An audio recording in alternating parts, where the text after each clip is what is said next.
What if I was to tell you that the NFL leader in passes with the ball in the air more than 20 yards or 40 yards was not named Julio Jones? I'll tell you here who that is on this edition of Homage Speaks.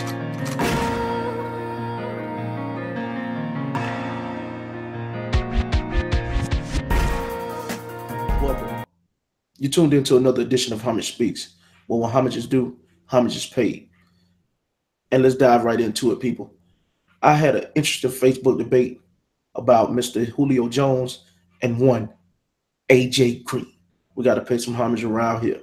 I made a comment on Facebook and it got interesting feedback enough for me to have to do some research and really have to give the people what they asked for. I made a statement that we in Atlanta are spoiled by Julio Jones's greatness, and we have yet to realize the greatness of one AJ Green. Yes, AJ Green is the answer to the question at the beginning of the podcast. AJ Green, since 2011, him and Julio came in at the same time. Since 2011, AJ Green has caught more than 50 passes of 20 yards or more that traveled in the air. Julio Jones has caught 31 since 2014. But prior to 2011, the numbers weren't as strong. He only caught 26. We can honestly say that due to the improvement of Matt Ryan's game and the lack thereof of Anthony Dalton, while the numbers have drastically improved for one Julio Jones, he has also improved as a route runner. He's not just one-dimensional anymore. Julio Jones can run every route in the route tree. Now, he has really worked on his game and improved himself as a route runner. But make no mistake about it, AJ Green came into the game as a polished route runner. Julio had to develop himself into be the elite talent that he is. So I cannot take anything from Julio Jones. But AJ Green came in a bad boy. Julio came in and has a little work to do. But let's talk about it. Route running, I don't think y'all understand. Julio, as much as he improved on it, AJ Green is natural route runner. His hip movement, the way he can stop on the dime and cut is just unbelievable when it comes to route running. He runs routes effortlessly. Julio Jones has came a long way, but I get this edge to AJ Green. Physicality at the line of scrimmage. Oh man, without a doubt. Y'all know who this belongs to. Julio. When Julio see press coverage, oh man, him and Dez Bryant, they love it. They not doing the drop back technique, drop 1 foot back so they can get a clean release. No, sir. They Steve Smithing you.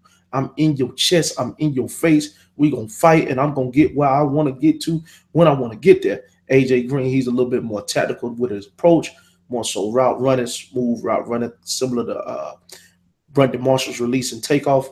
It's just beautiful to watch AJ Green play. But when it comes to playing football, physical style, get that edge to Julio. Let's talk about what makes these guys the man, those hands. Now, we watch Julio make some spectacular catches, but we also see him drop some routine ones. And I'm telling you right now, Mr. AJ Green, he don't drop nothing. Single coverage, double coverage, triple coverage. If Andy Dalton pump it over there, which we know he will do, as Sanu, he coming down with the football. He's a great player. And when it comes to the hands, I think Julio has a great set of hands on him, but I have seen him make miraculous catches, but I also seen him drop a lot of routine ones. I'm going to give that nod to AJ Green. When it comes to speed, do I have to explain to you that they call Julio the Jet? And if you don't know why he the Jet, that's the Carolina Panthers. He taking slants to the house. Now, mind you, AJ Green's longest reception is actually longer than Julio's by 1 yard, 82 to 81. But make no mistake about it, Julio is at the fear of everybody on the opposing team when he catch the ball and he looking at the green grass because we know what he can do with it. AJ Green, he's not blessed with the foot speed of one Julio Jones, so that goes to Julio without a shadow of a doubt. The Jet is always flying here in Atlanta.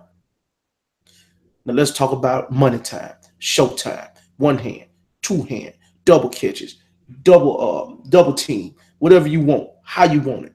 Have y'all seen AJ Green work in those situations? Oh my God, last season he caught one in quadruple coverage. He don't care. I think both of these guys are equally showtime. I think they can make the spectacular catch whenever it's necessary, whenever it is time. Neither one of these guys do this significantly better than the other. I think they're fairly respectably even in this conversation. I'm going to keep them at the same. Explosiveness. Julio might be one of the most explosive players in the history of football. He reminds us of a T.O. 2.0. T.O. was known for taking a quick slant, one stiff arm, and he to the house. And I'm telling y'all right now, Julio gets that done without the stiff arm. That's why I call him T.O. 2.0. He's learned how to play the receiver position. He makes big-time catches in big-time moments. He is T.O. 2.0 without the locker room distraction, but with all the same game.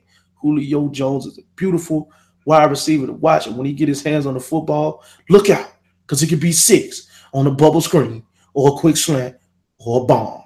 He can do it all. Julio Jones is the most explosive receiver out of these two, which brings me to the conclusion that Julio Jones is a better receiver now than AJ Green due to his ability to be more explosive, and he's playing with a better quarterback. Matt Ryan is able to get the ball to Julio Jones more accurately and more efficiently than Andy Dalton is and has been able to do in the career of both of these two players. But make no mistake about it, AJ Green can play this game. And we will see that if the Bengals are dumb enough to ever let him go, he can get to a team that has an elite quarterback and can get him the ball so he can operate in the red zone. Ooh-wee. And y'all don't even want to talk about that, because let's read the numbers out for you. Julio, for those who didn't think it was real close, Julio Jones, 497 receptions, 7,610 yards, 40 touchdowns, 15 yards per catch. That's miraculous. But let's look at AJ. He's right there with him. 481 catches, 7,135 yards, and 49 touchdowns. He get in the end zone. He almost had 50, and Julio just got to 40. Now, I blame that on Matt Ryan. Matt Ryan is not the most efficient quarterback in the red zone. Last season was his best season in the red zone by far. That's what led to him being an MVP. But look for the new offensive coordinator for the Atlanta Falcons to just put Julio on one side in the red zone and throw it up and let him work on some folks and tell them, instead of getting Moss, you just got Julio. And with that being said, this marks another edition of Hummer Speaks.